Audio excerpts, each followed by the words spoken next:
Hey guys, happy Monday. I mean, is it really happy though? Every week I try to embrace the beginning of the week and try to like a Monday. It's just not in the cards though. But at least it's nice weather and yeah, we're not getting storms here and everything else that we had over the weekend. So yay for that.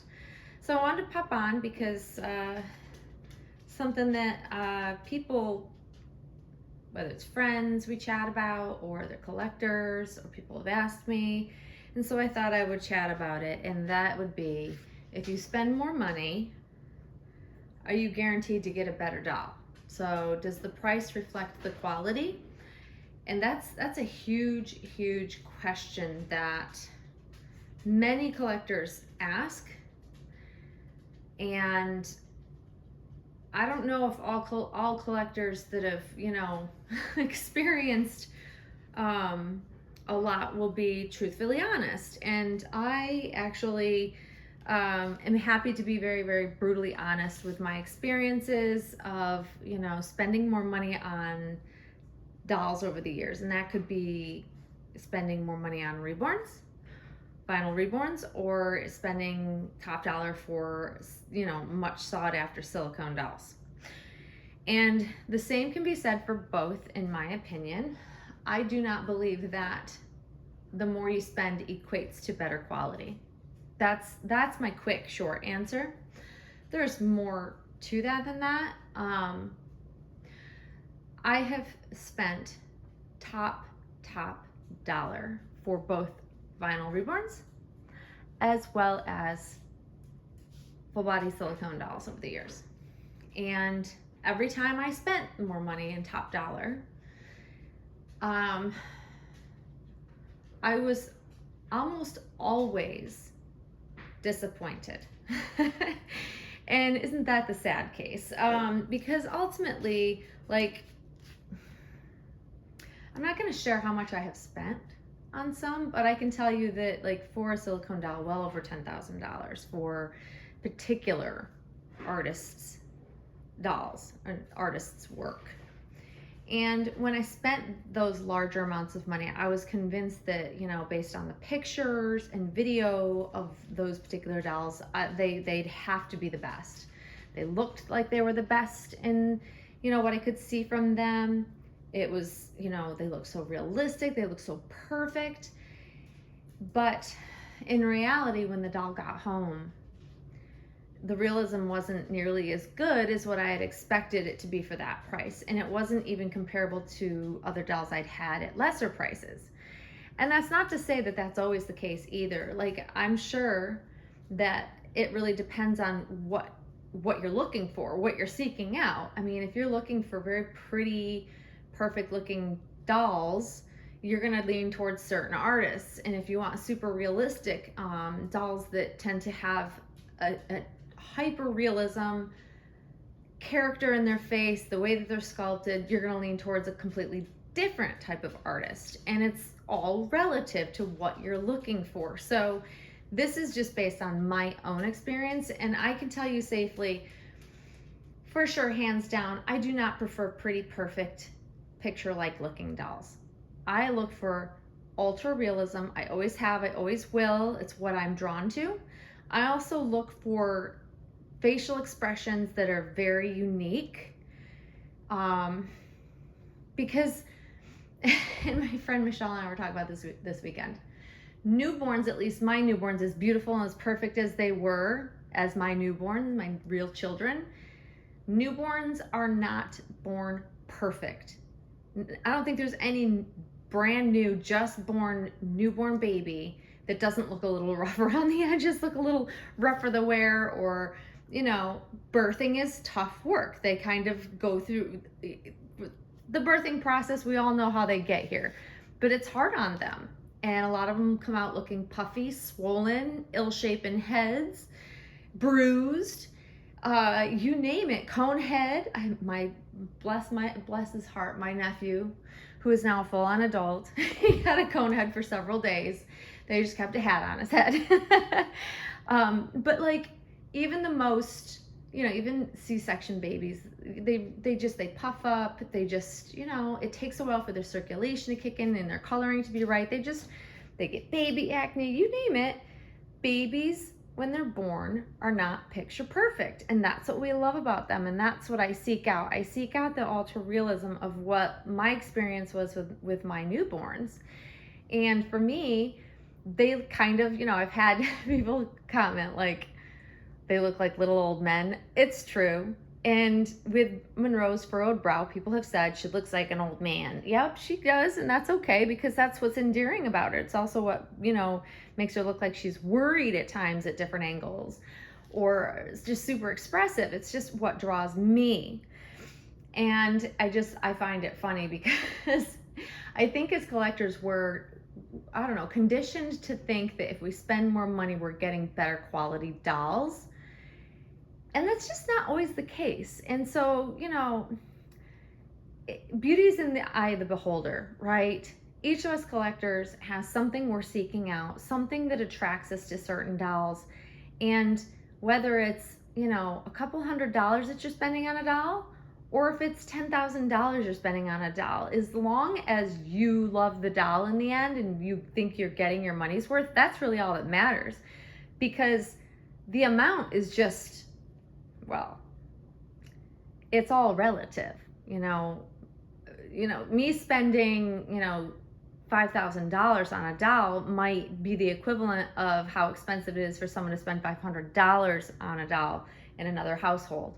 So the dollar amount really is not, it's irrelevant almost, because the dolls will go for whatever people think they're valued for. So if there's a collector out there that's willing to spend more, that artist is going to bring more, and that's just what it is. But when I say it's all relative, it really just depends on who's interested in buying it and how much they're willing to spend. So the dollar sign isn't really indicative of anything to me. I think that if it's a well-known artist, they can seek higher prices and put higher price tags on their work because they will get people to buy their work. If it's a lesser known artist, doesn't mean their work might be less than, but they're just lesser known, so not as many people will, you know, spend the money, you know, as they would with another artist for a higher price. So therefore some artists bring lesser prices. But if you were to compare the lesser priced artist with the one that brings top dollar every time, you might find that the work is very equivalent. And, you know, I think that's interesting. I think that's also very noteworthy and something that collectors need to take to heart, keep in mind when you're looking to buy dolls from maybe a newer artist that isn't as well known. Some of the best artists now were once not well known. And if you take a chance on them, you might get a really great deal, you know, especially someone that's up and coming and just a super talented, lesser known. So you're not guaranteed, if you find a doll that has this huge price tag on it, it's not guaranteed that it's going to be, one, the perfect doll for you, two, the work that you're expecting. And you may bring home a real super high priced doll and then compare it to another doll in your collection that you spent less on, and you might still like the doll better that you spent less money on. And that's happened to me so many times, you guys, so many times. And I know this is kind of one of those, I feel like I'm talking in circles slightly in this topic, because it kind of is all over the place, because it is literally one thing doesn't equal another. It's all apples and oranges comparison when we're looking at dolls and the price tags that they have on them. Now silicones is a little bit different, because the making of silicone edition dolls by particular artists, they're expensive to make. They're a lot more expensive to make than painting a vinyl reborn. So they're guaranteed they're going to bring higher price tags, even from the most affordable starting out. But it's the same with silicone. I'm not saying that all of the top highest price silicone dolls aren't worth that money. I'm not saying that at all, because to somebody they very well might be, because they've found homes. So that has to have something said for it. But I can tell you that the dolls I spent the most money on were not the ones that I fell in love with and stuck around. And Monroe is a perfect example of that. because I didn't spend the most on her, and yet she stuck around the longest. So ultimately, it's just something you want to keep in mind. And I think people assume that I spent the most on her because of what Claire Taylor dolls bring, her edition dolls bring now currently. But FYI, it's not the case. Not even remotely the highest price that I've spent on a doll over my, long collecting years. But yet she's the one I love the most.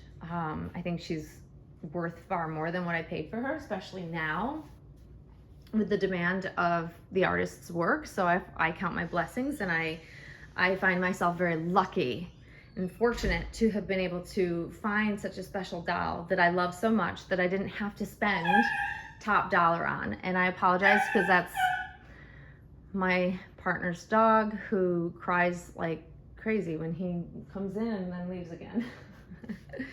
So I'm gonna wrap it up there though, but it's an interesting topic. I would love to hear, perhaps other people's experiences. And you might be a collector out there who has spent top dollar on their doll, and that's the doll they love the most. I know that can be the case for many, but I really do think that it is all relative. What a doll is worth isn't a set price, any doll.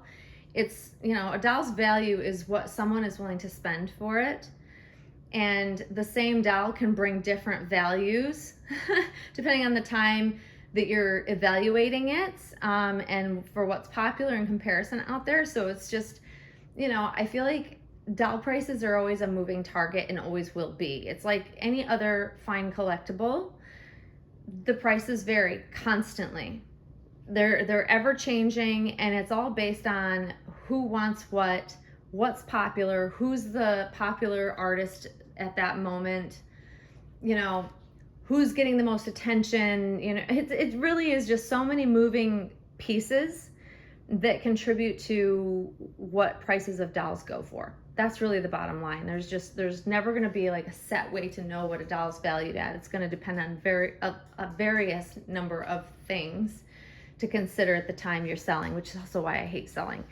I'm just not a fan of selling at all anymore. I don't know if I ever really liked it, but now it's just far worse, just because it's just, you don't know who you're selling to. It's difficult, especially expensive high-end dolls. So yeah, but it's a great topic. It's always one of those discussions that I think it's important for collectors to be open about and willing to hear about, because the more you understand how doll prices fluctuate and what makes things popular, and why is a collector or an artist asking this amount for this doll, and understanding perhaps the trends and what's popular, the artist is more sought after. If you understand the behind what makes that price what it is, it makes it a lot easier for you to seek out what works for you. And it also helps you kind of find the target pricing of, this is who I can afford, and this is what seems to be right in my price range. And then what artists you want to work with. And I don't know, to me, it makes more sense to understand how prices get where they are, so that I know what I'm looking at when I do seek out a new doll. It just makes a lot more sense for me, and I can make a much more educated, decision on, what doll I want to buy and when. So, but there's little Monroe, guys. She is swaddled, wrapped in this really pretty swaddle blanket. She's in her little sleeper by Next, an old sleeper, but I just wanted to make her look more newborn. As cute as different outfits are on our dolls, I really just love the newborn swaddled in their sleeper type of look for them. I just think it looks so sweet, and she's a newborn. So I hope you guys are having a great start to your week. Hopefully you're having beautiful weather wherever you're at, and hopefully you enjoyed the chat. And Monroe and I will see you all soon, guys. Thanks for watching. Bye-bye.